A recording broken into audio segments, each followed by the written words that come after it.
blank like that? I just Shop. couldn't believe. I just couldn't believe because it was hard to we believe. voted unanimous, and we just thought we'd just send it on to the city commission, and it would just go on through, and it should. I think Jack, you've been a merchant in Tift County how long? On downtown, on Main Street. over 50 years. And this thing's a block away from you. That's right. And with people making $40,000 a year, and how many people would have lived there, Harold?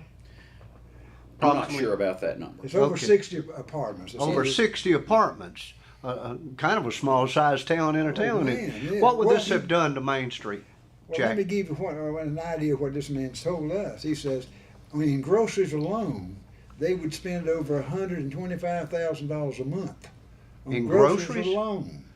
Am I right? Wow. That's what It he was a said. lot of money. Yeah, and so they didn't approve it at the city council meeting. You're saying that? I think what they did is said they didn't have enough information. Therefore, I don't know if the vote was officially tabled, but I think they gave the indication that they would not approve it. And then Mr. Ward Wright said he would consider coming back at a later time, but he would withdraw it at this time. One thing that caused a problem with the developer was that Mr. Cater specifically asked for a written statement from Mr. White that children could not live at this complex.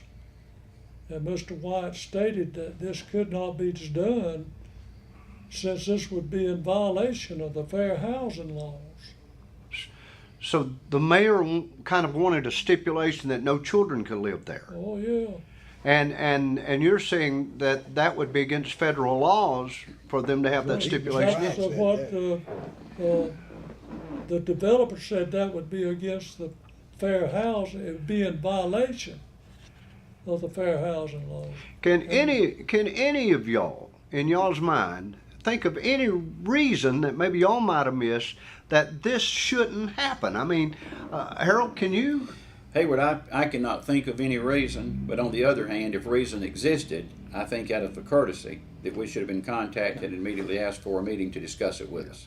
Jack, how do you feel about this being bashed out in the paper like that? I mean, You know, I hate to see something that's got into something like this, you know.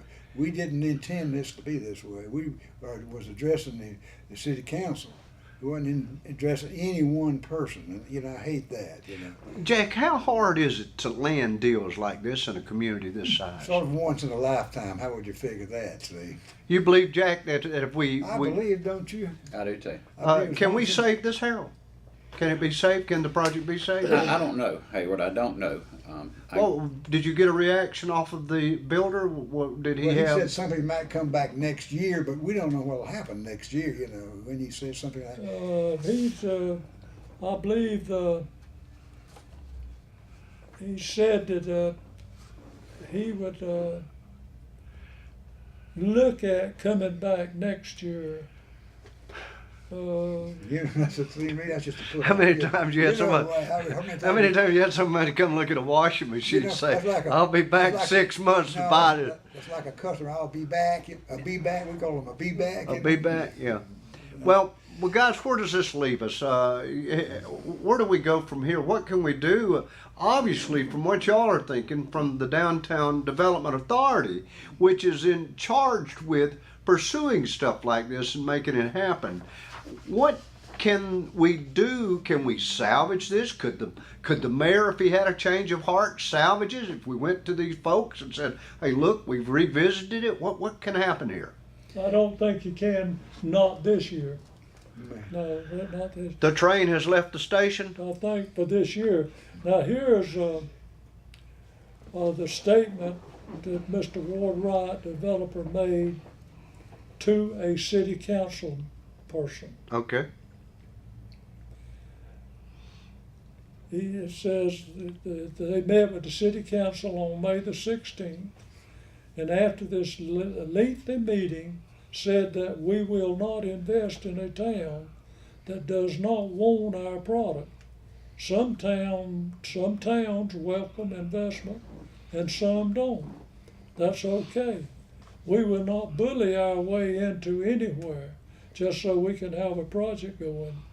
Mr. White stated that this meeting with the city council was less than kind, and he chose to abandon the project because it was obvious to him that there was no support for his project.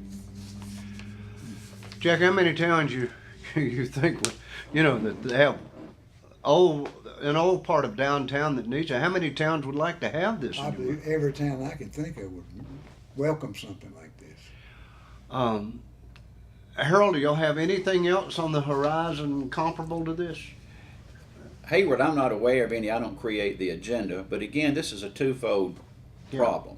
One, we may have lost this development, but the other thing is we still have a blighted area there that is going to get further into disrepair, that is very unattractive, that's in foreclosure. And we had an opportunity to, I think, kill two birds with one stone, as the saying goes. We could get someone to buy this old property, demolish a lot of the old buildings, and build something very attractive there. You had asked earlier, would the mayor change his mind? I'd like to remind you that this was a city council decision. Yes. And so I think, would the city council change their mind would be the question. Well, that would be the question, you think. Yes. Now, 82, which is a road that it's on, it's a major highway. Would you consider that a gateway highway into our community? Definitely so. Well, definitely. And Jack, how important is it for people, their first impression of a place? If that building, Yeah. Oh man, that building is in a state of disrepair right now, isn't it? that's right. Yeah. And it's a group of buildings. Really, it's more than one building. Really, there. Yeah. Have you seen a picture of the project, Harold? That he wanted to I put. know the project well. I mean, the proposed project. Yes, the proposed project. I seen a picture of some like it, not Yeah. the. That one there. Particular. We seen Well, the how- one well, in how did it- Cordele. They got one in Cordele. Cordele. They showed us the one in Cordele. And How did it was look, Jack? A model, beautiful. like a model There was a community. Hayward, the one he showed us, again, he's had several, was not indicative of this would be the one he would build in Tifton, but he said it would Yeah. be similar. Yeah. But it had commons areas where people could congregate Yes, with yes. families and so forth. It had a very attractive entrance area to it. So it wasn't a typical apartment stacked on top of apartment, That's right. stacked on top of an apartment. Aesthetically, it was well balanced and well designed. Was it going to take that whole block or just the Carmichael property? I think Well, basically half a block. Half a Hayward, block. it would take the property, and you are well acquainted with this property, where the snapper shop was. Yes. From there back to 9th Street. 9th Street. Where Rudy. Where The old Si Matthews building. warehouse. All that back in Oh, there. yeah. Yeah. It would have really, we would have benefited in two directions on that, wouldn't we, Jack? Of course yeah. you would have. Just think of how much local. We even asked about, are we going to use local labor? And he said yes. And they're going to buy material locally, so everything they could. Well, there was $10 million would have been spent in Tifton Tifton. and thereabout for this construction of this project. Harold, 8 to 10 million. Harold, are apartments a new entity in downtown Tifton? I mean, is this something new, having apartments? No. How many apartments you reckon already in downtown Tifton? Oh Lord, I don't know. That'd be, and I own some. It's Yeah, kind of yeah. hard to guess. But it works good, doesn't it? So far, so good. Yeah. Jack, we fill up restaurants with these apartment dwellers, don't That's we? right. They have to eat somewhere. Yeah. Harold, any estimate on how much tax revenue using sewer, water, etc., that we would have got in? Hayward, I don't know, but he did make it very plain that they would be paying taxes on this, and therefore that would have been a boost to our school board as well as to our economy. Now we're faced with an increase in our taxes in the city of Tifton, so this would certainly have been a revenue boost according to what the developer said. But you're right, they would use water, they would use sewage, they would use local labor, buy local supplies here, use local sanitation, dumpsters, and everything else to get the project Well, developed. there's all kind of money would have been in there. Have y'all been approached by the council since this has happened?